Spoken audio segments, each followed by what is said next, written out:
उपमुख्यमंत्री एकनाथ शिंदेंना जीवे मारण्याची धमकी देण्यात आली। एकनाथ शिंदेंची गाडी बॉम्बने उडवण्याची धमकी अज्ञात व्यक्तीकडून गोरेगाव पोलिसांना ईमेलद्वारे पाठवण्यात आली। पोलिसांकडून ईमेल पाठवणाऱ्यांचा शोध सुरू आहे।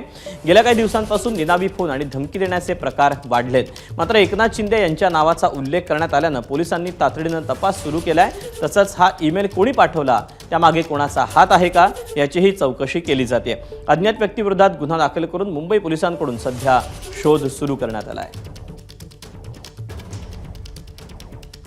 मला लॉ अँड ऑर्डरचे जे जॉईंट कमिशनर आहेत त्यांनी फोन केला, पोलीस आयुक्तांनी फोन केला।